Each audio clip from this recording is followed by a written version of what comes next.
Good afternoon. Please take the seats. I'm referring to our speakers.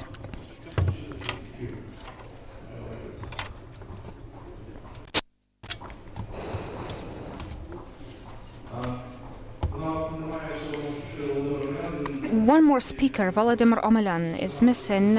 He'll just join us shortly. Good afternoon, everyone. My name is Mykhailo Bno-Airiian. I am Deputy Director of Ukrenergo company, the national system operator in the sphere of electric energy.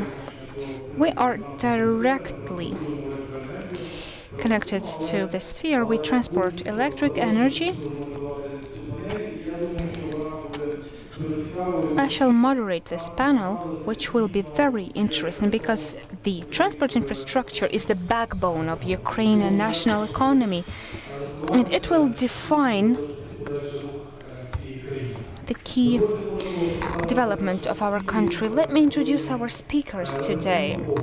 Radostin Popov, Development Director of Maritime Services Division Company, one of the key world operators in the sphere of port infrastructure. Justin Downs, Executive Director of the Department for International Logistics Operations of General Electric Transportations.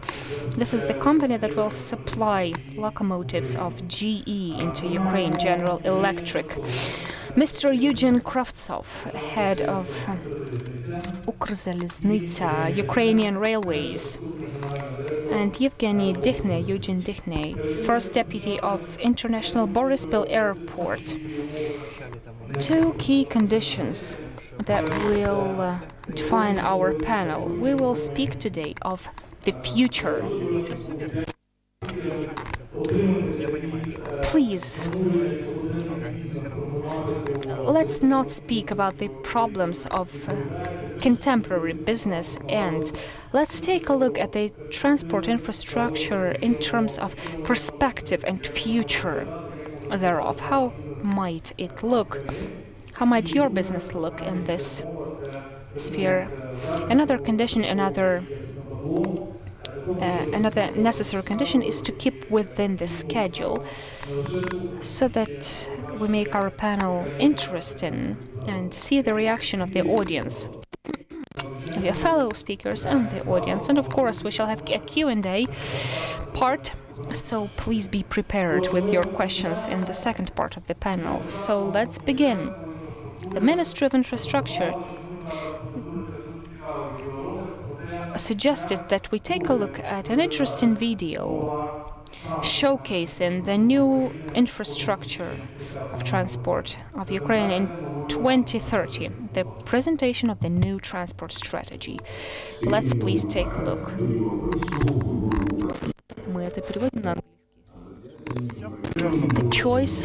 The new choice of Ukraine, the association between Ukraine and European Union, European standards and modernization of the transport system of Ukraine. Ukraine is moving forward with integration and integrating its transport system into Europe.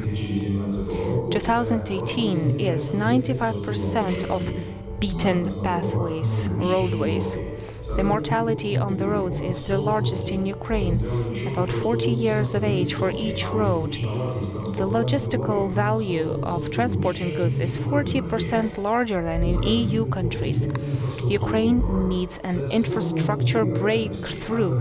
This is creating the new reality. The National Strategy 2030, Drive Ukraine, is a driver of economic and social change of Ukraine. The country of the future, the highly technological infrastructures, and for 2030, the transport corridors, the unified transport and infrastructure network with EU, 10 highways. We shall prolong the highways between the Odessa and Dykhne to Greece through Romania and Bulgaria. Also, we shall build the internal highways between Lviv, Kerch, Poltava and Dnipro. We shall shorten the average time of car journey east to west and vice versa. We will renew the Ukrainian truck park, and the cost of the equipment will be reduced by 22%. we shall save 2.4 billion euro on oil and gas. Our country is not a territory, it's the people that will travel around Ukraine, that will make their car journeys. For each Ukrainian, affordable trips, affordable journeys through Ukraine, around Ukraine, will become the reality. Comfortable liners, comfortable air connection, 50 new airports. The trip to the airport will take about 1 hour. 50% of population will get the chance to use the airports and the air transport. There will be free competition in railroad systems. The locomotives and the cars will be refurbished and renewed. The old ones will be removed with the new ones, thanks to the KIEF machinery factory. By 2030, we will fully remove the old park and introduce the new locomotives and parks, introduce innovations into this sphere. Kyiv Lviv, Kyiv Kharkiv, Kyiv Dnipro, and Kyiv Odessa will receive new European standards. The average velocity will be 150 kilometers per hour. Ukrainian Railways will be one of the top 5 world railroad infrastructures. The Ukraine will become a hub between Europe and Asia. This will be the new Silk Road between the parts of the world. The quality of the roads will be improved. Corruption will be removed in the maritime sphere as well. We shall create a unified one window through our ports, and we shall enter the list of top 100 maritime ports of the world. The Ukrainian post will increase its efficiency by 70%. Hyperloop in Ukraine, 5 from 11 mainstream roads will be used by Hyperloop. The investment into Ukraine will be increased by 70%. The Gigafactory will be introduced. The intellectual roads for the transport will be used as well. There will be unified ticket for all types of transport. Smart road. Over 50% of cars will be electric cars, which will reduce the pollution from the transport and build 2 waste processing plants. Trucks, railroad cars, airplanes, all of these parks will be refurbished and renewed, will integrate to the European and world transport systems. Ukraine in 2030 will have 10 high-speed highways, 50 new airports, and 50% of the population will have the chance to travel by air. The key world companies will be presented in our country. There will be 1 ticket for all types of transport and well-operated transportation throughout the entire Europe. Strategy 2030 is not entirely about transport. This refers to contemporary Ukraine, modern Ukraine, a developed country. We will create the best because this is our duty and this is our job.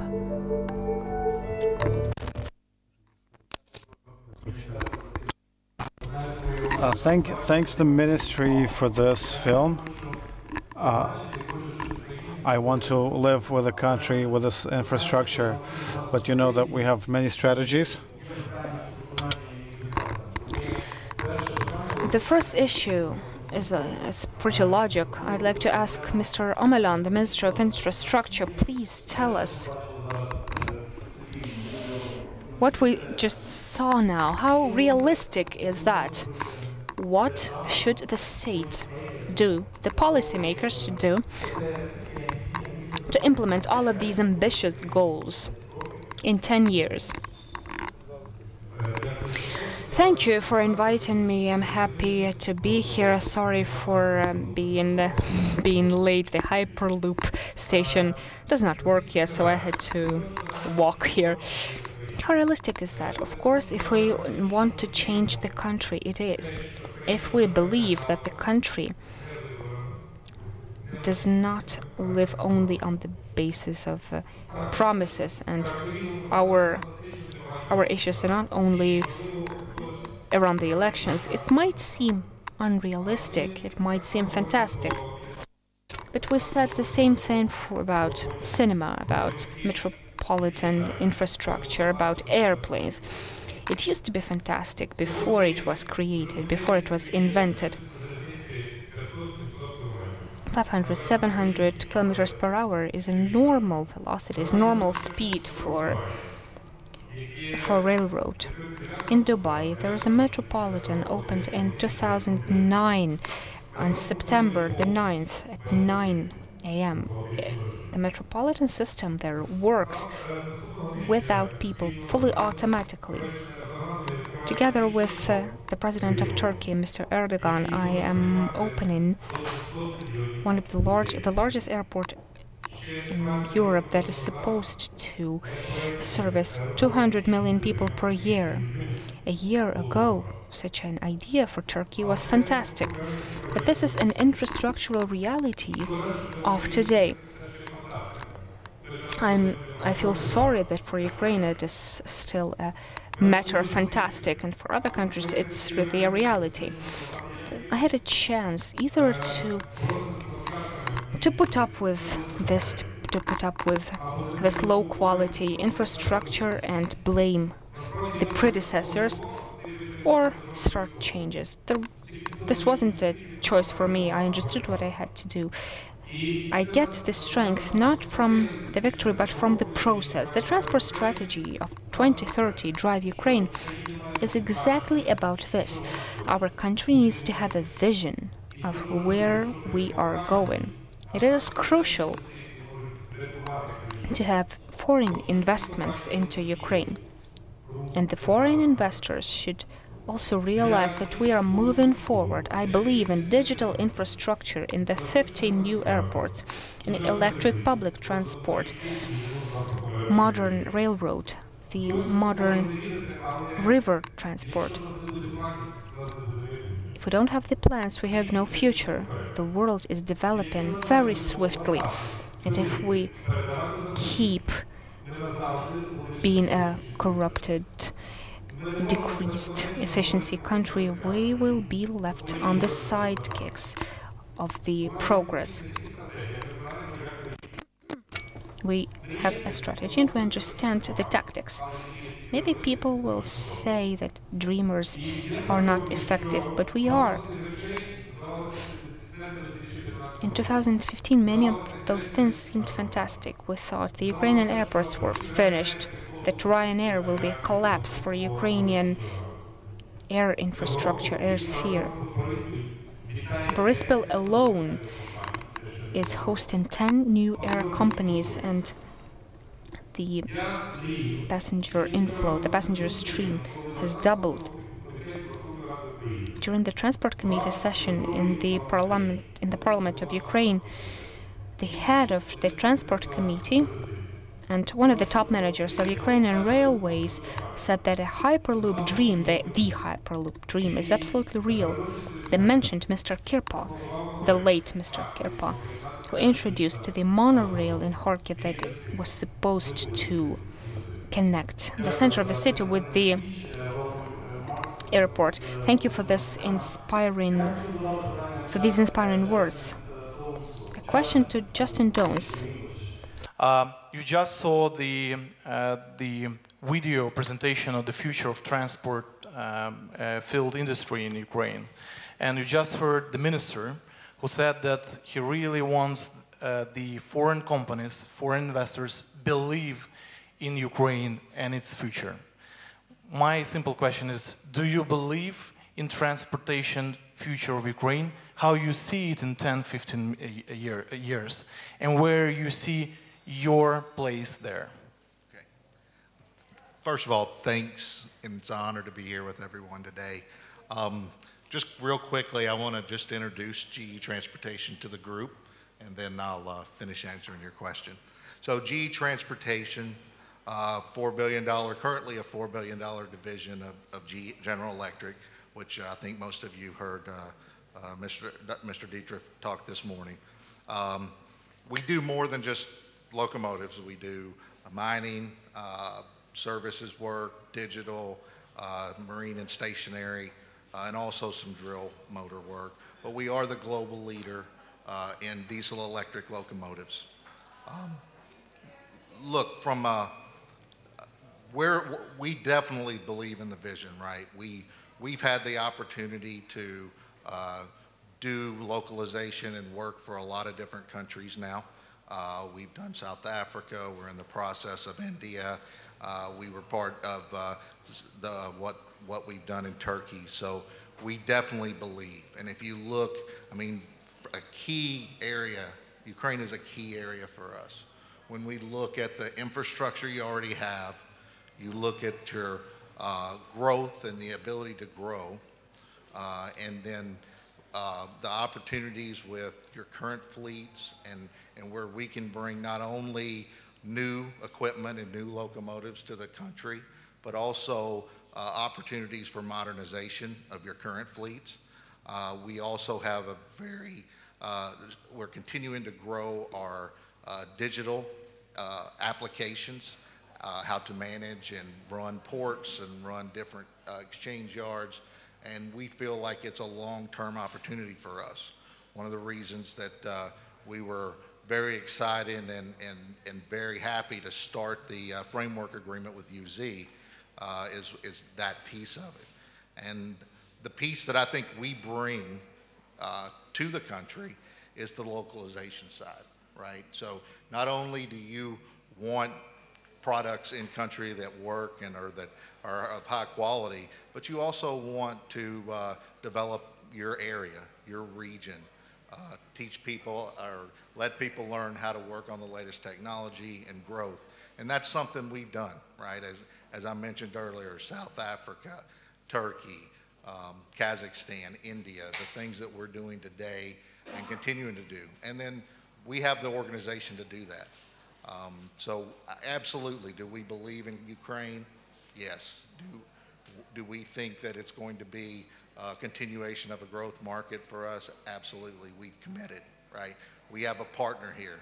It was mentioned earlier today, KVSE has already started working and localizing some of the material on the new locomotives that will start being delivered in the fourth quarter of this year.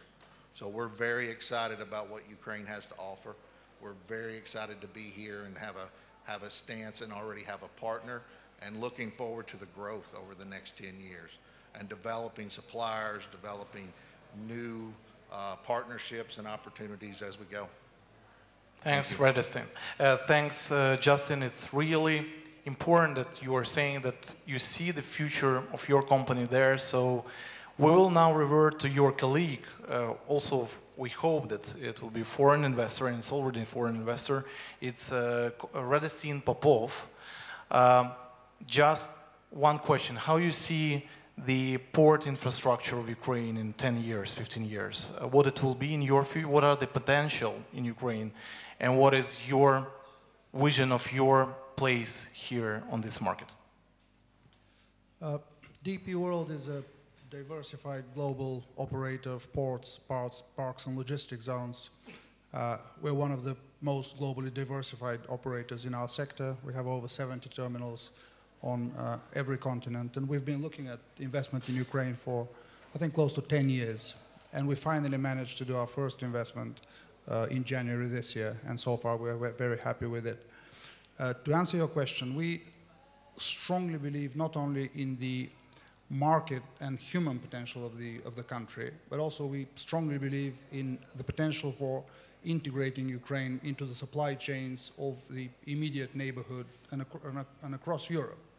It is partially a tired cliche to talk about transit corridors and China to Europe trade, but in the case of Ukraine, this is very manifestly true, and we our focus is not only capturing the relatively simplistic real estate aspects of the port business, as in building a port and handling goods through it, but adding value through a more holistic approach to managing the entire supply chain vis-a-vis building the local economy and the value for the country. As a part of that discussion, I think the single most identifiable trend across the industry globally is looking at supply chain as a holistic package of services that is not necessarily related entirely to physical infrastructure. Obviously, physical infrastructure is critical for goods to move. However, there's a lot of value to be created by working with the existing infrastructure, imperfect as it is. So there's no need for investors such as ourselves or similar investors to wait for things to happen before we can actually engage and create value. So in that respect, we are completely committed to our approach to Ukraine. We've been working with the government and with the private sector for quite a few years now. We believe big strides have been made in the direction of making the country attractive for foreign investment. Our belief is Ukraine is highly investable, as we've demonstrated already, and we have a number of initiatives under consideration as we speak. So to answer your question, it is difficult to forecast what will happen in 10 years, but it is both conservative and realistic to say that things will change much faster than that. We believe we will see tangible change in the sector in Ukraine in the next 3, 4, 5 years, not 10. Do you see the higher attention of your competitors or your colleagues in the sector to Ukraine, not only from your side? Do you feel it? We do, and we think that's a good thing. We thrive on competition. We think competition is healthy. Competition brings out innovation and brings out best practice in the sector, and we would welcome any of our peers or competitors, or indeed not direct competitors, but people operating in the same sphere in Ukraine. We've already seen investments by Cargill. Certainly the commodity houses are the first to move into, quote-unquote, emerging markets. But we do see the interest, and we think it's a positive development. Thanks, Radostin, for also we have 1+1 believer in Ukraine transportation system on this panel. Now I would like to come back to Ukrainian companies. Yevhenii Kravtsov, керівник компанії. The acting director of Ukrainian Railways. After viewing this video, it says that until 2030, Ukrainian Railways must enter the top 5 of world leaders. Leaders in what? It's not very clear, but I have a question. Are you ready to do it nevertheless? Are you capable of doing this? And how do you see the Ukrainian railway company in 2030, along with the entire Ukrainian railway infrastructure? Thank you. Right now, Ukrainian Railways are in top 10 in many nominations, such as the volume of passengers, the length of railways. But these are quantitative, not qualitative.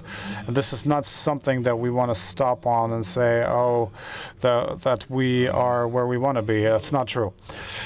But if we start with the heritage that we received railway-wise, it's a potential which has been grossly mismanaged and underused for many years.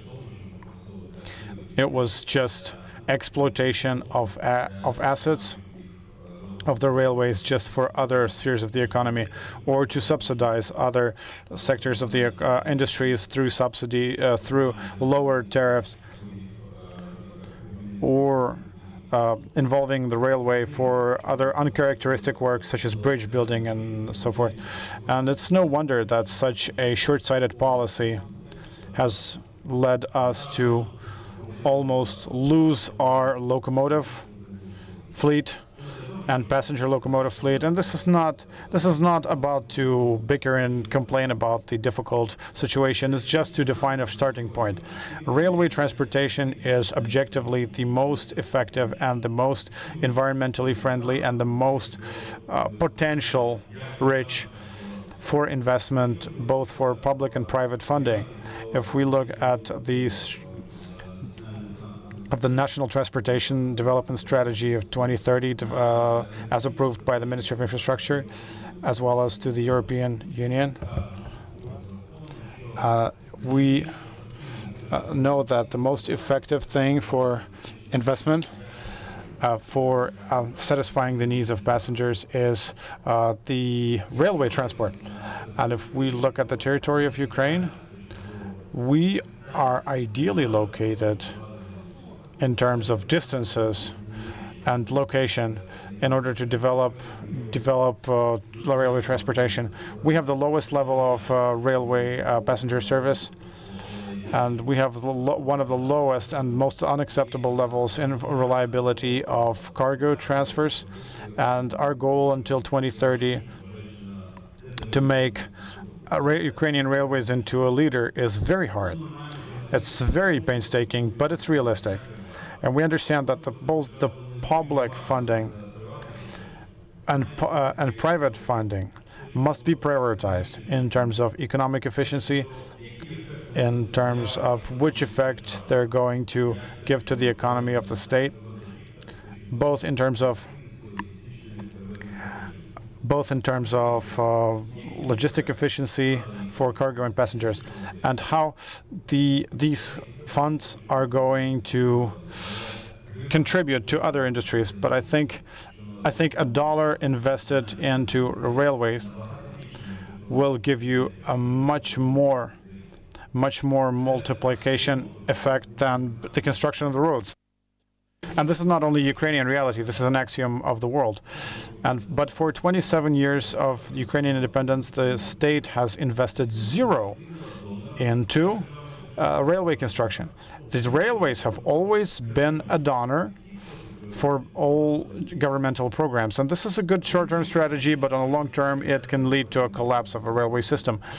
But the liberalization we're talking about is something that is going to help. But without a national operator, without a national carrier, without the national railway system company, no railway system is able to operate. So if the Ukrainian economy has a future, it cannot happen without a healthy Ukrainian railway as a carrier, both for the economy as cargo and the passengers. Am I correct in my understanding that you invite the state to more actively invest into the infrastructure? Do you think that the state has to assume this role? No. I'm saying that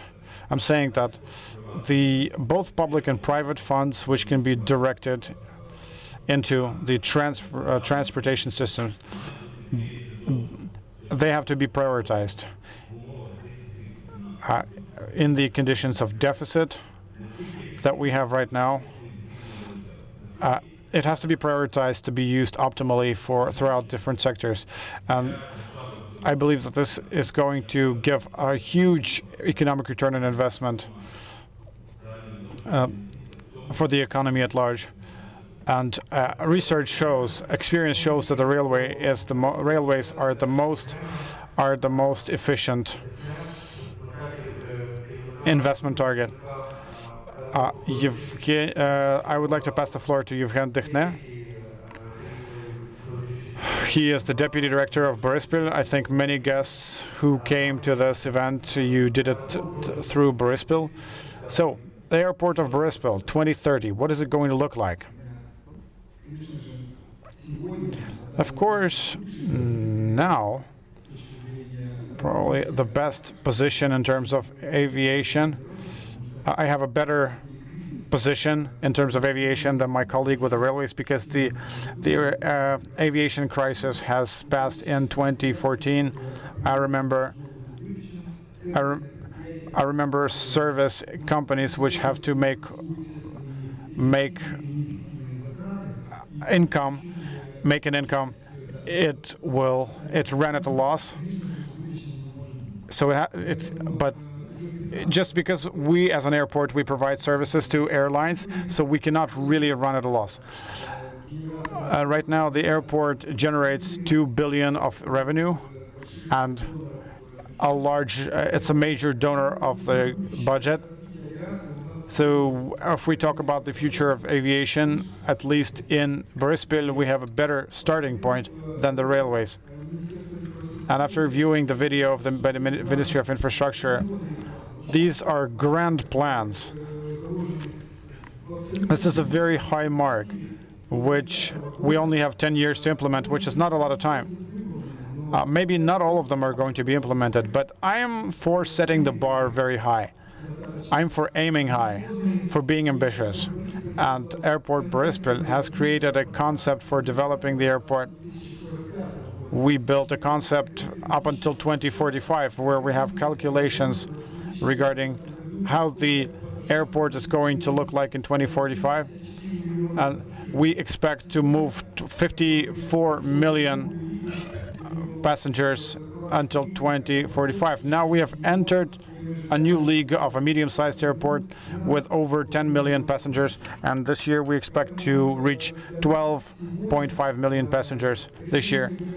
So for us, the resolution of the Cabinet of Ministers to build a railway connection to the airport, and that our colleagues from the railway are actually implementing this, and we see the works being finally drawing to an end. We will finally get, maybe this year, we'll finally get a railway connection with three main railway stations of KIEF.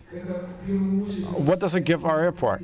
First of all, it gives a new degree of coverage to our airport. It makes our aviation hub into a multimodal hub where we can give very comfortable connection, and we begin to compete with every other airport in Ukraine. I think the railways will get railways and airlines can try selling a unified ticket. This is going to be a new market. But this last mile between KIEF and Airport Boryspil was a major bottleneck for multimodal transfers for passengers.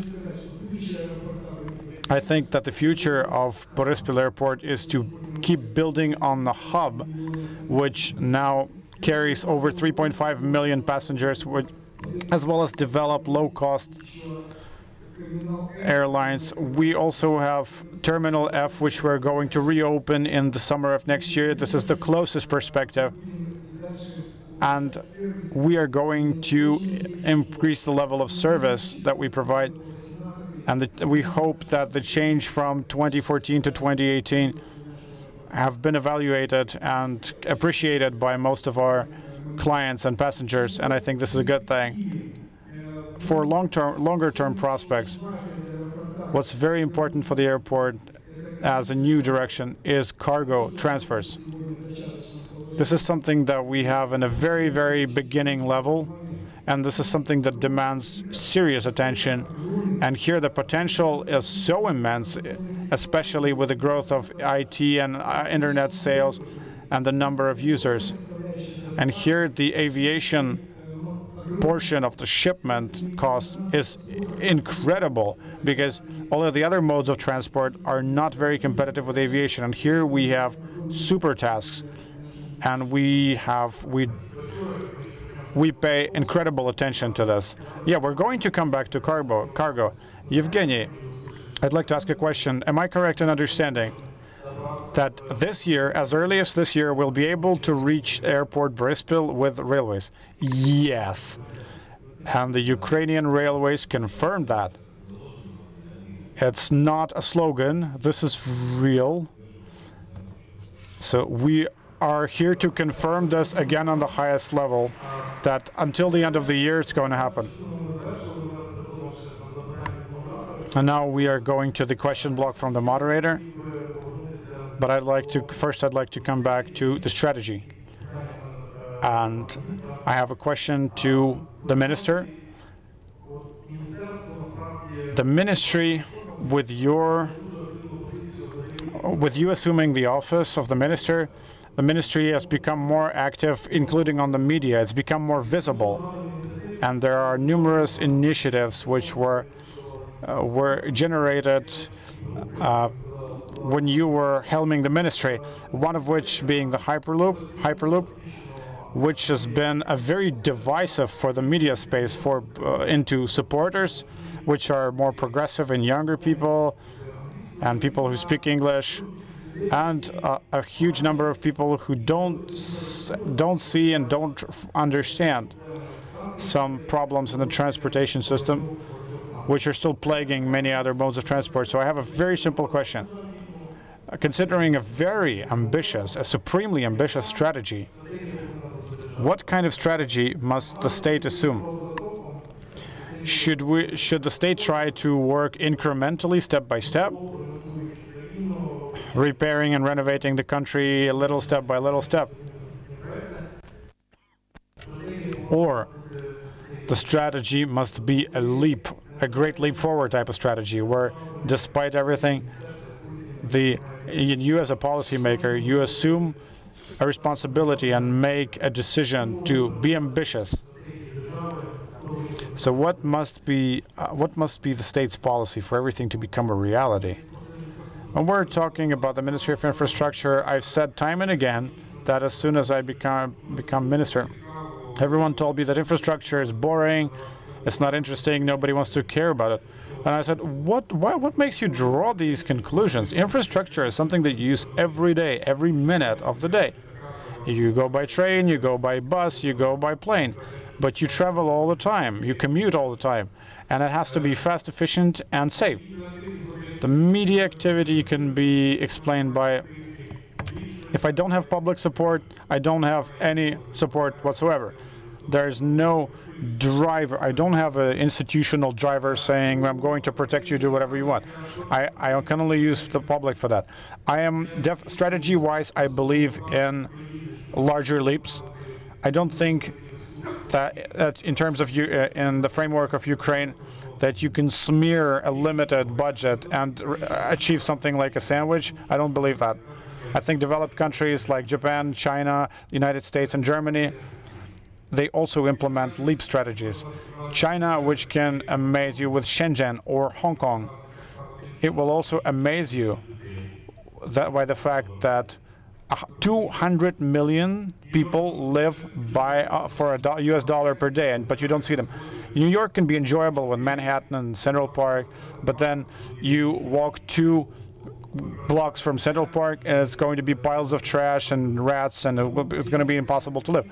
So only leap strategies. So we don't emphasize classic modes of transport.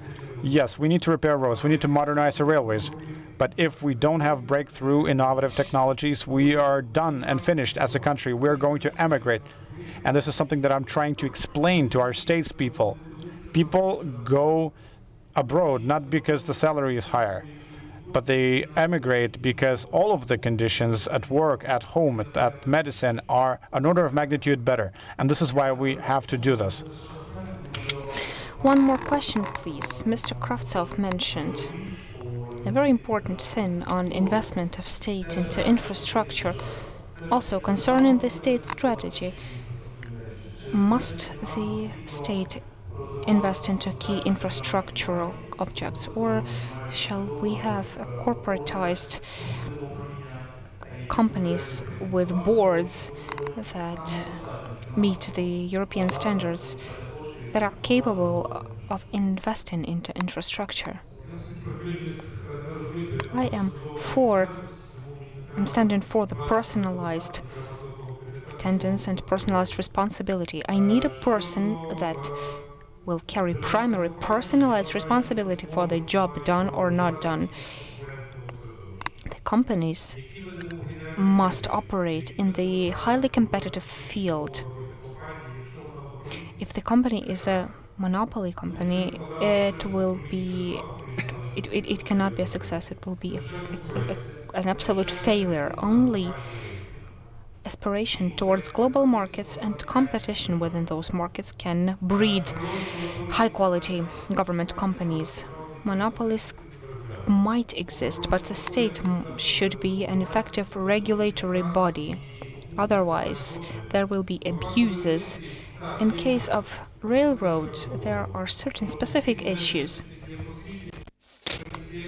In the entire world, the municipal railroad transport might be regulated by the state, but all the other things shall be regulated by the business sphere. For 20 to 30 years, only Ukrzaliznytsia was just the one and only company on the railroad market. So should it have competitors? Yes, there should be several passenger and cargo companies on the railway, but it shouldn't be like the Ukrainian Post company that lost 80% of its market, but the Ukrainian Railways should be close to a monopoly with 60%, but not a monopoly after all. I'd like to ask a question. This is to Justin, for you to give the feedback later. All Ukraine found out about this deal of selling or supplying, supplying locomotives to Ukrainian needs worth $1 billion. It also divided people, and especially active people with an active civil position, into two camps. One camp was saying that it's good, we are attracting the worldwide technologies, it's good that we are buying new locomotives, it's good for Ukrzaliznytsia, and it's good for the country. The second one was criticizing Ukraine's government, saying that we're just selling import product and we are just importing. And there was a huge discussion that. I can give you a chance to answer right now to all the skepticism that we can hear about this contract. And one question is that whether it's really real plans of increasing of localization of locomotive production in Ukraine. So let me assure everyone it is real. And like I said earlier, we've already started. And obviously, as you can only, it's a function of time and it's a function of capability.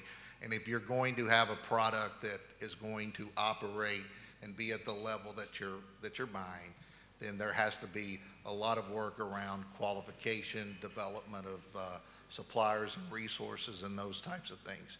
And look, we've done this in lots of areas, right? And if you were to take the thing that GE Transportation brings to the table is the development and the technology and the product, which takes time to develop, right? I mean, and lots of dollars. I mean, we're one of the oldest GE companies at over 100 years, and we've got a lot of experience and knowledge and technology around our products. So some of those things have to be given up. You have to allow people that have the capability and the skill and the designs to bring it in. But the key is, and the you know, the governments and the partnerships and the different functions and organizations made sure that localization is a part of that, right? And it's hard, localization, when you're trying to develop and get people up to speed and, you know, just trying to find and locate the right potential suppliers. It takes time. And part of, I mean, for the one contract that we've had, or the one contract for the locomotives translates into multiple contracts around the region to develop and start creating the suppliers. So as you start to do that, it is real.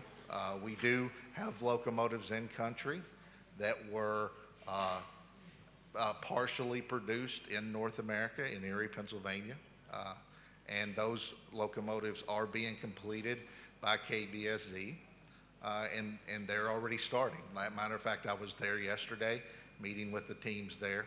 And look, we have people on the ground. We've got some of my resources from my global organization are there, helping define, develop, making sure that the products are produced in the right way, teaching and developing.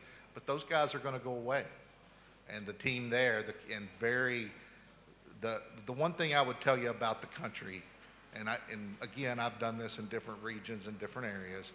I mean, the capability here is very strong. The ability to learn and to do, and what you're already doing is I mean, whenever we think about localization here versus in other places, this is really something that we feel very confident about and know it's going to happen. But KVSZ is a very strong company. They'll do well. They're going to be a great partner for us. And as we progress and as we start to develop the other resources, because there's only some part that you get from assembly, right? And then you've got to develop the suppliers to build the fabrications, to build some of the motors, to build all the other pieces. And we will be at that 40% rate over the next 8 years, 8 to 10 years. So it is real. We're very excited about what we're doing. And here in the next 2 or 3 months, you'll see evidence of that running on the rails. Thanks, Justin. We hope really to see the localization, and it's a great thing that real best technologists, and I know that you are now merging with a huge production, locomotive worldwide productive company, and we're really waiting for these best technologies coming to Ukraine together with locomotives, of course. Radostin,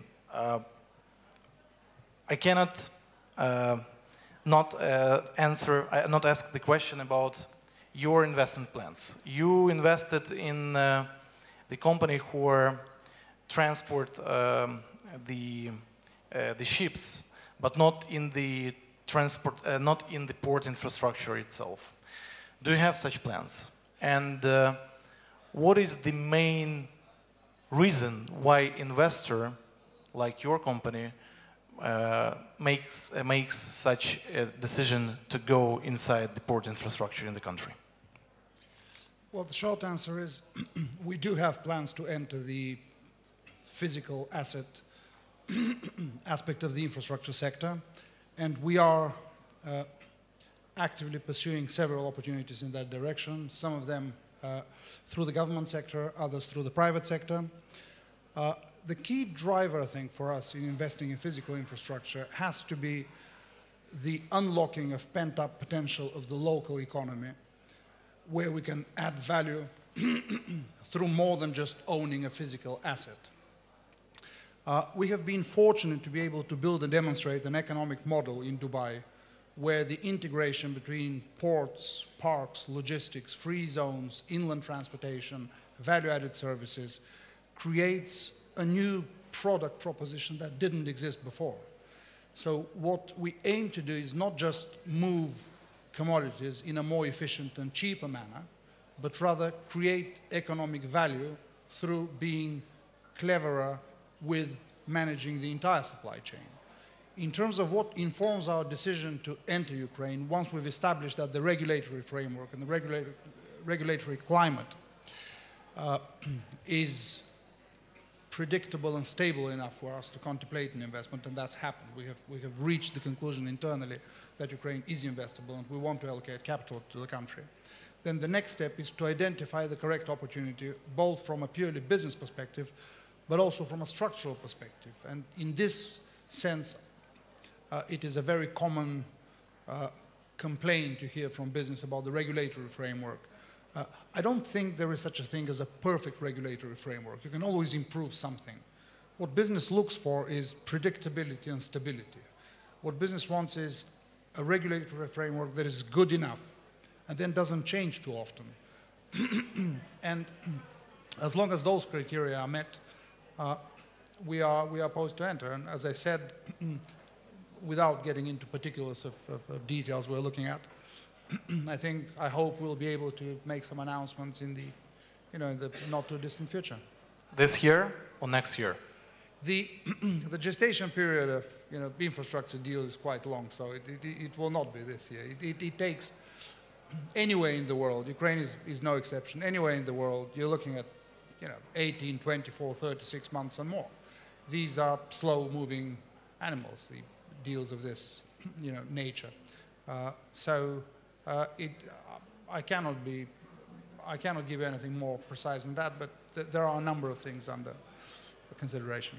Okay. Hope next year will be very successful in your strategy. So now coming back to Ukrainians language speakers, Yevhenii Kravtsov.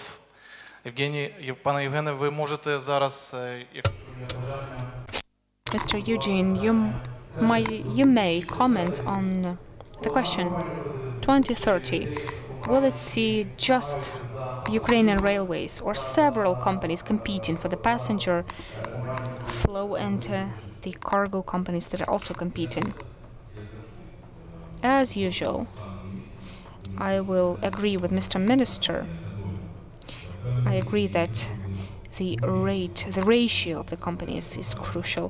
The experience of successful railroad companies are seen where there is a dominating company.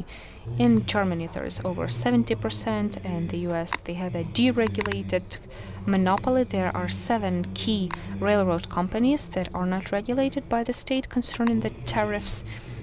There are large, traditionally in the Asia, there are large de facto monopolies.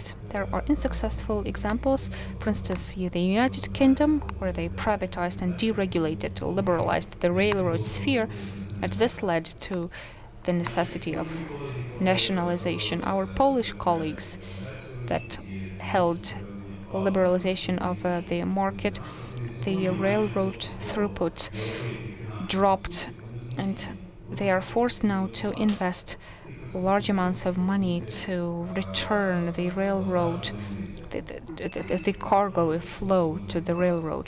This is unnatural for the transport industry. The question is not in the efficiency of the railroad transport system. We need to take into account the large state company that covers the most pressing needs of the market.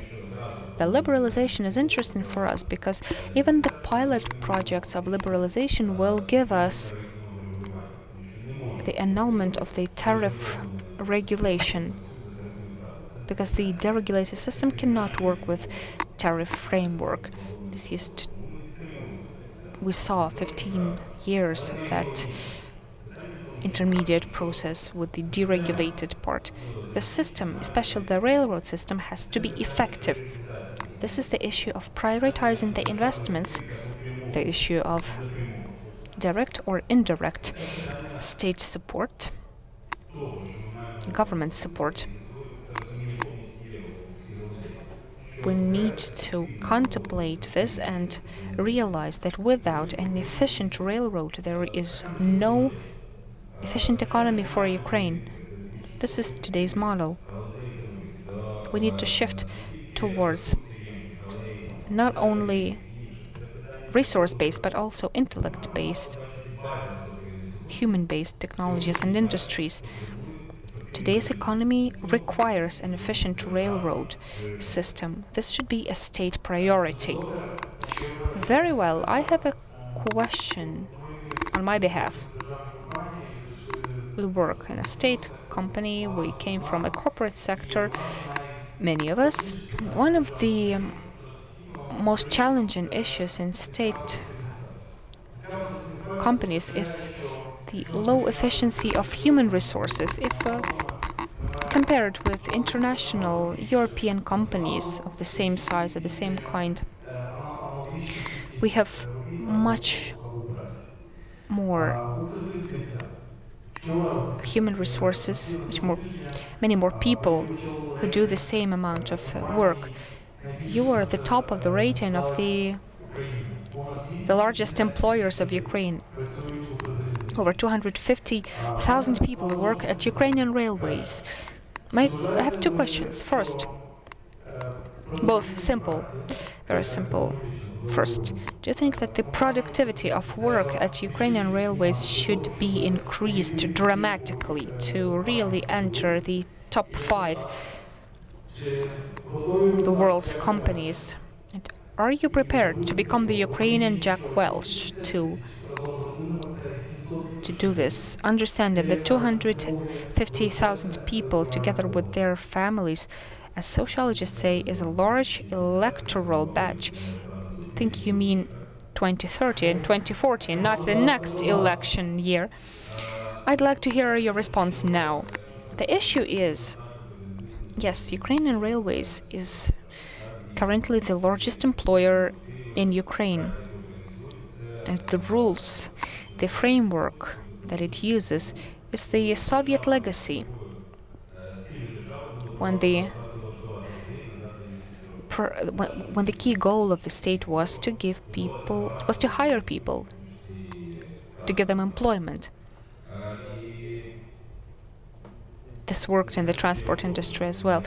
The question is not whether I am ready or not. I think the company has no choice whatsoever rather than increase its efficiency and become more competitive on the market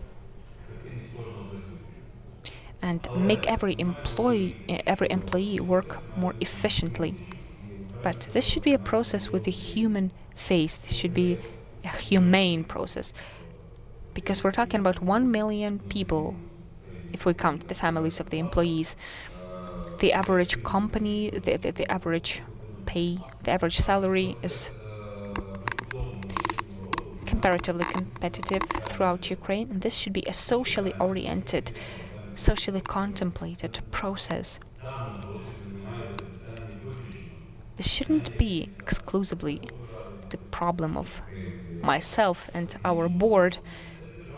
This is a state issue, an issue of government importance. How and by what means we should employ these almost 300,000 people that also provide for about 1 million people throughout the state.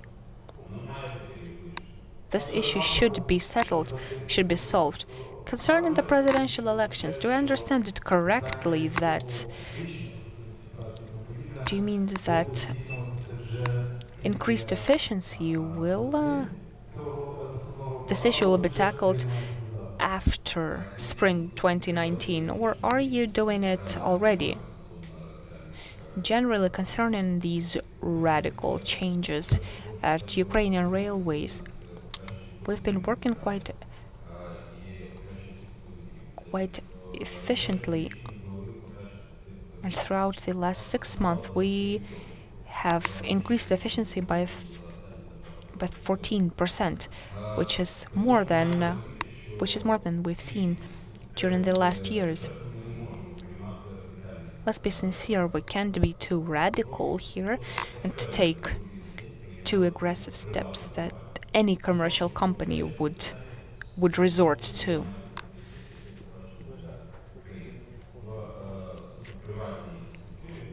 In a private company, in a commercial company, people wouldn't hire that many people. Thank you very much. Thank you, Mr. Yevgen, for your honest replies to our challenging questions. Mr. Omelyan, would you like to comment on that? One of the key points that Mr. Macron used to win the elections in France is the reforming the employment legislation. In Ukraine, it is as challenging and as problem-ridden as in France.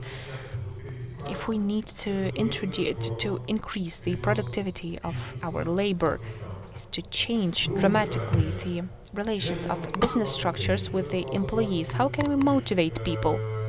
Why do employees keep working not with full input, not with their entire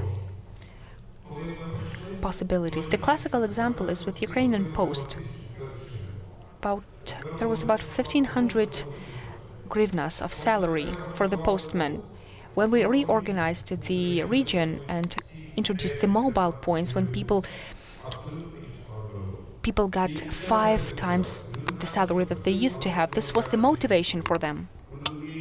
They understand that they won't have to sue for half a year for compensation, but if they get fired, they're fired for good.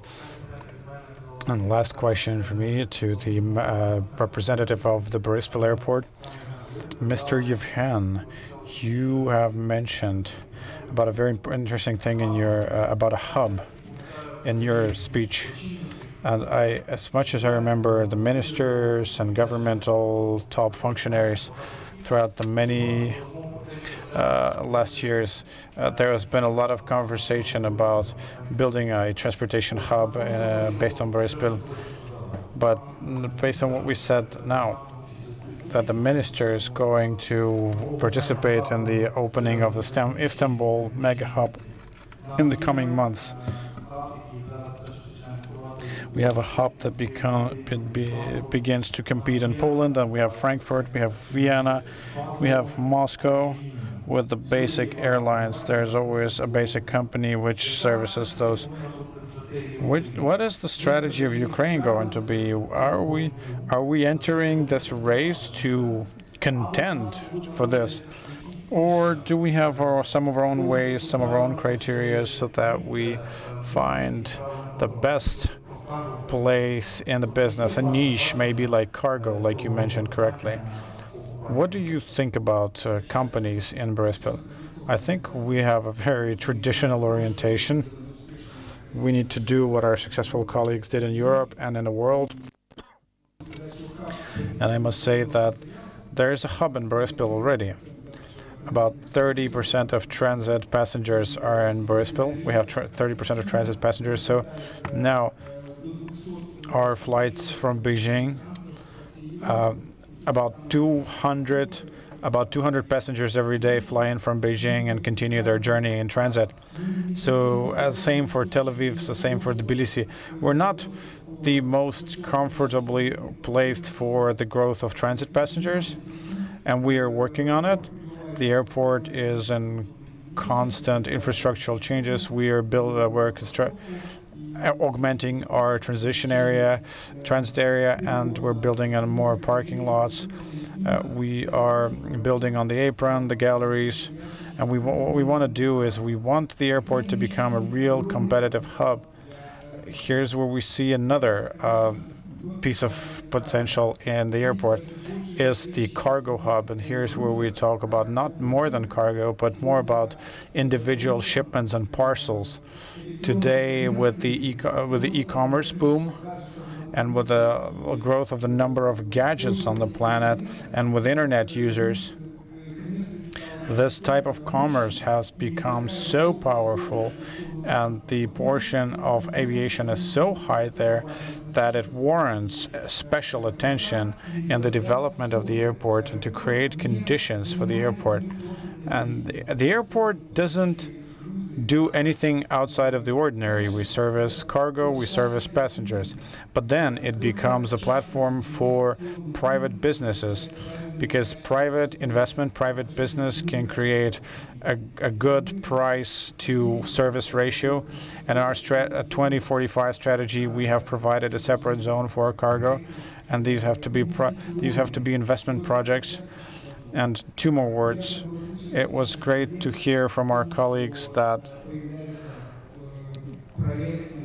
there are emerging projects of public-private partnership, PPP. And it's a very important thing, because there are many attractive projects, but there are not so many successful case studies which would be indicative for the investors, and it is the successful projects of public-private partnership are going to attract more investment into the other areas of business for these companies. What do you think is required to make a great case study of the private-public partnership project for Boryspil Airport, of a cargo hub in Boryspil Airport? First of all, the Ukrainian regulatory framework must protect investment. And there are investment offices with the ministries, but this is a very cumbersome and slow process, unfortunately.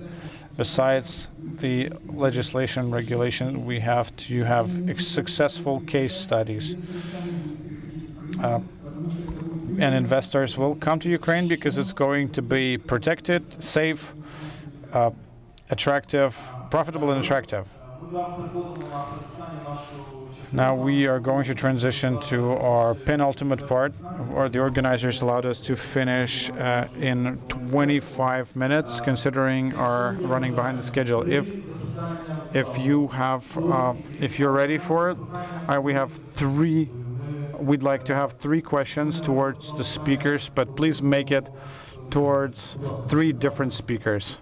So please, hi, Lyudmila, Ukrainian Week. A very brief question, and another one is a quantitative question, another is a qualitative question. So we've seen the video about the 2030 strategy. How much is it going to cost? Do you have an estimation? And secondly, what funding mechanisms are you going to use? Is it going to be public-private partnership? Is it going to be the state budget? Or how do you see it in general? Thank you for your questions. Our assessment is going to be $60 billion until 2030, more than half of which is going to come from the state budget. And this is clear for us, from the road fund, from the Marine Port Administration, the railways, and local budgets. This is a minimum half.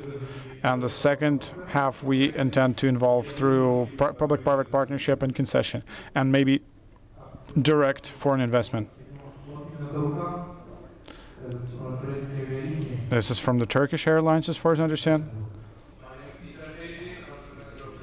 Ukraine. So, if you let me, I want to ask 2 questions to Mr. Minister. In Turkey, model of investment project of public and private sectors build, operate, transfer, which is called as PPP, gave us the opportunity to increase the number of domestic airports from 26 to 55 within 15 years. And the number of passengers carried in our domestic and international lines increased from 34 million to 193 million during these 15 years. So what I'm going to ask is, we believe that this could be succeeded in Ukraine.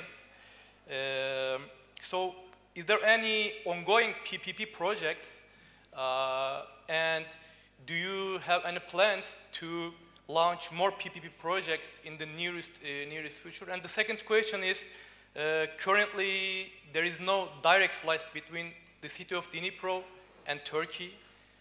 The people of the city think that the airlines don't fly there because of the commercial reasons, but the reality is not like that. So, as ministry, are you going to take any steps to connect Dnipro and Istanbul again? Thank you so much. Thank you for those questions. I enjoy to be frequent travel with Turkish Airways. Concerning PPP, yes, we do have a number of projects. In 2017, we established office on PPP. We developed more than 20 projects in all industries, not only aviation, but also maritime sector, railways and postal service, plus highways. We are ready to start with 2 mid-sized seaports for concession end of this year. We develop a number of regional airports for PPP together with IFC, and I hope that we will be ready with feasibility study next year. In case of Turkey, yes, we studied your experience. Your PPP is a good choice, but it's heavily subsidized by the government. It's not the case for Ukraine yet. We bear in mind to develop infrastructure of Dnipro Airport next year if we allocate needed budget from the state budget for 2019, and then terminal and all other facilities will be constructed by private investors. So that will be Ukrainian PPP experience. We did already in Kharkiv, so it was a positive, and I hope that it will be implemented over there. Concerning Dnipro, we all aware about the substance of the issue. I hope that you enjoy additional flights from Odessa and Lviv without any problems, and Boryspil. Concerning Dnipro, they tell me that the runway is in very bad shape. You don't want to take it. Is it true? I believe not.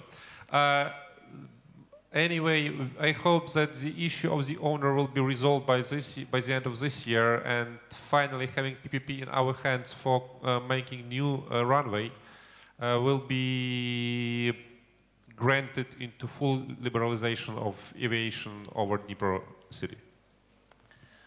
Дякую, пане міністре. У нас останнє питання, будь ласка. Представтесь для тих, хто вас не знає. Could you introduce yourself, please? Hi, I am Roman Zinchenko. I am a co-founder of Greencubator. I'm chairman of Greencubator, and my question would primarily be to Mr. Omelyan and Mr. Kravtsov. So many countries are focusing intensively on the greening the infrastructure, since transportation is significant part of greenhouse gas emissions, and here in Kyiv the smog is becoming clearly visible, where like 70% is coming from transportation. What are the Ukraine's ambitions in terms of making the transportation infrastructure more sustainable and cutting greenhouse gas emissions and other emissions from it? Thank you. Thank you for the issue. I will open you a small secret. When we signed the deal with General Electric, I was badly criticized by European Commission that we focus on diesel locomotives instead of electrical ones. But just a joke, actually, European Commission applauded to our transport strategy. We do focus on green transport. In case of railway, we just signed the loan with EBRD and EIB to have electrification of very significant part of southern railway in Mykhailo region, and it will be constructed pretty soon. We do understand that the more Ukrainian Railways is electrified, the better, from all reasons, not only environmental one, but also from the business point of view. We save 7 times less when we have the railway electrified, if to compare with diesel one. 7 times more. In case of all other modes of transport, we put as a #1 priority 100% electrical municipal transport by 2030. We do believe that electric vehicles is the best option for Ukraine, not to import used diesel or benzene cars from all over the world into our country and to make a garbage out of that, but to focus on modern technologies. So with all this stuff, I think that we will make a real good breakthrough. But Yevhen, would you like to comment more? Yeah, this is the most appropriate way or the audience to ask the question from Mr. Minister, because indeed the railway transport is the greenest transport out of the modes of transport operating in Ukraine, both for cargo and for passenger. In terms of our operations, a clear plan for Ukrainian Railways, which is currently finalized and should be approved by the government in terms of the state-owned property policy, that more than 50% of our infrastructure should be electrified during the next 10 years. And more than 80% of all the cargo flow should go on the electrified line.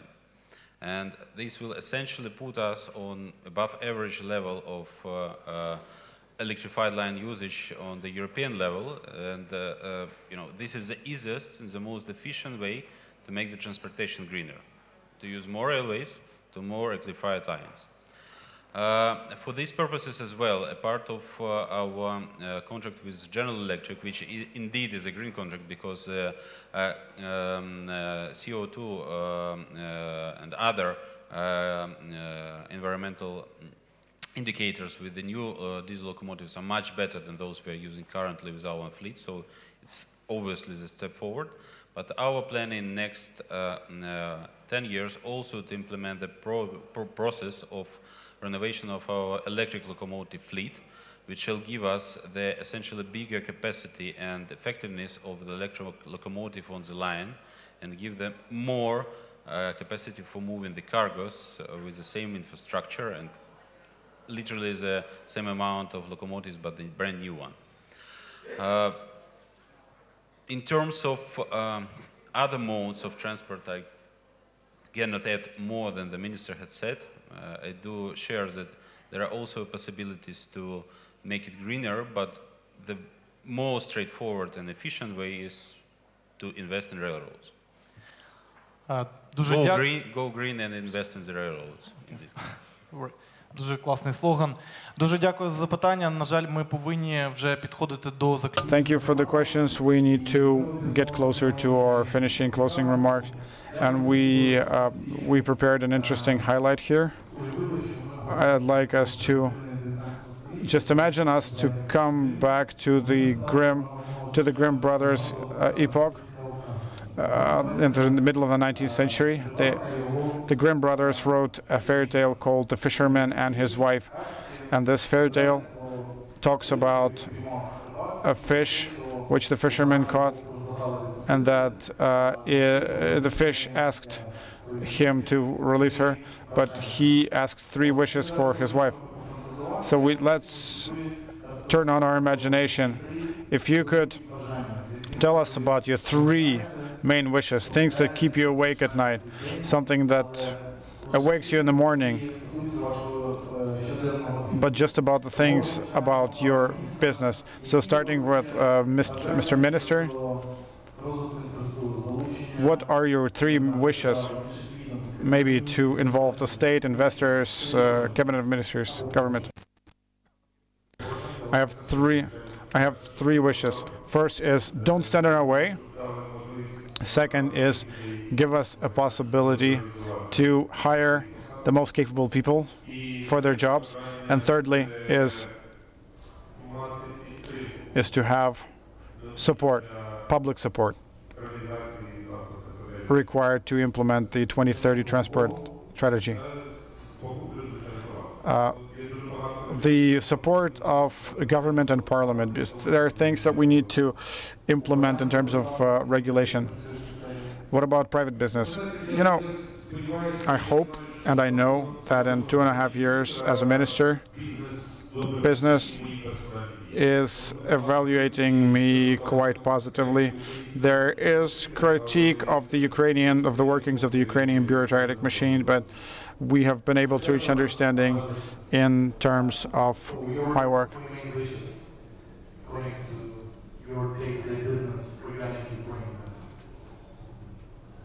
First would be a pilot worked example of the concession law in practice.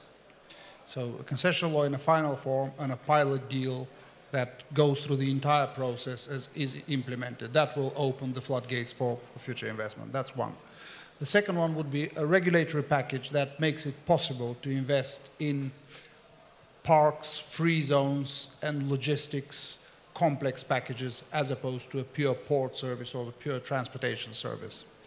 And the third would be a holistic kind of investor-friendly package that starts with, tax legislation, regulation on repatriation of dividends, land title, ownership of shares, which is a more holistic, loosely defined package that will improve the attractiveness for investment. The first two, I think, are critical, and they're 90% done. The consensus, the draft. A worked example of the concession law in practice and a regulatory package that deals with free zones and logistics, parks. You think it's really will give a huge impetus for companies like yours coming to Ukraine? Without a shadow of a doubt. This is at the very heart of what we do. Yeah. Thanks, Radostin. Justin, your wishes. My wishes. Okay. The first one I believe is and I believe it will, but making sure that the technology continues to grow in the market. When we think about the things that we're working on today, like battery power and automation of trains and those things, those are the next steps, and they're being worked, but the wish to see them happen sooner and faster. I mean, definitely in our world, we have to wish for the availability of funding and financing. I mean, it's got to be, we need that to be easier than what it is, and to make sure that we've got availability to invest and grow. And then the last thing, not a wish, something that's definitely going to happen, but looking very forward to completing the first 30 units and getting them out to the public, and hopefully the people will see that it is real, it can be done, and localization is something that we're going to continue to grow over the next 10 years. Very nice. One question, if it's possible, because we have time. Diesel locomotives, you're supplying diesel, yes? So in 30 years, will we have Tesla locomotives or something like this technology, or we'll still use these nice diesel locomotives who are making the sounds and give some perception of power?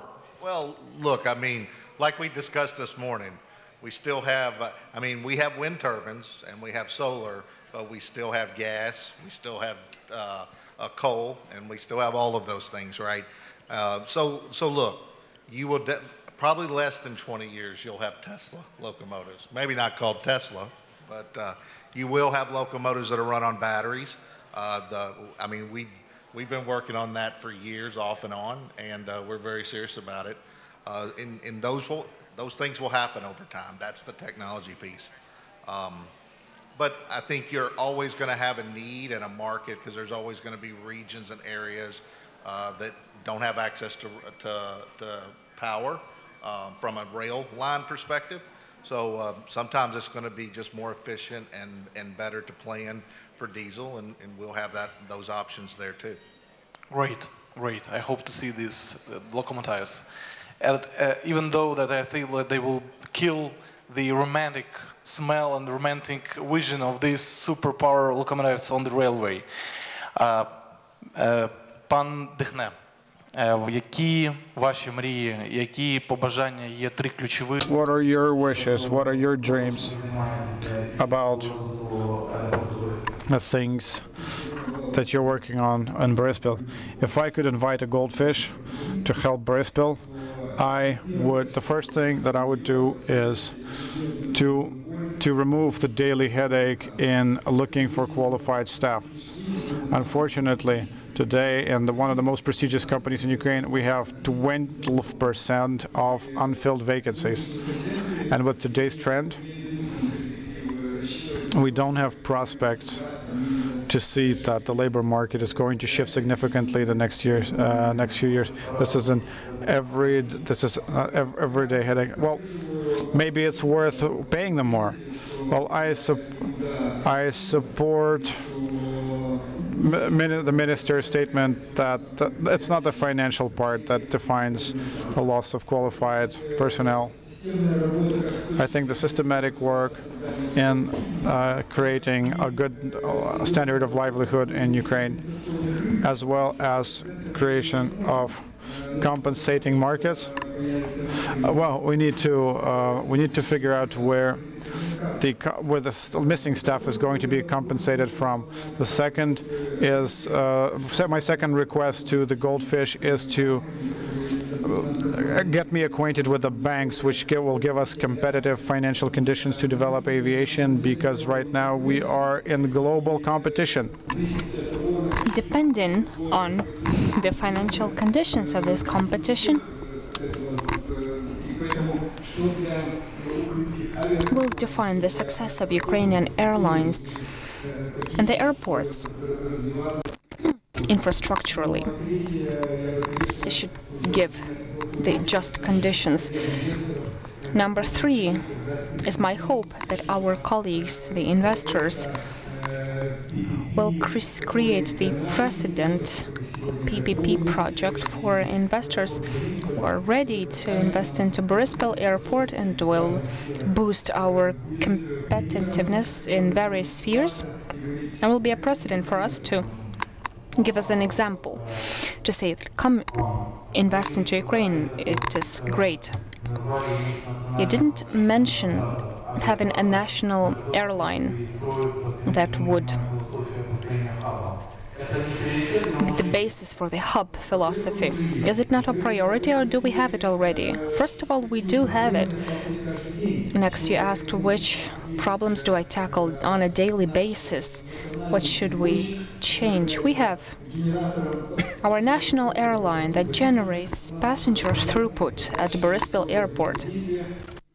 We have transparent conditions for cooperation, and we have a joint product that can compete with Istanbul Airport and others. The key is the price of our services and our ability to provide certain services for passengers in the Boryspil Airport. Mr. Kravtsov, your 3 ideas or dreams or desires. I really wanted to have these three issues given from my colleague to my sphere. That's joking, of course. The basis, my key desire is to have the mechanism, the formula, to define the necessary price for passenger or cargo transportation for us as a service provider as well as for the clients. We need to have a clearly understandable tariff price that everyone is fine with. It doesn't happen overnight.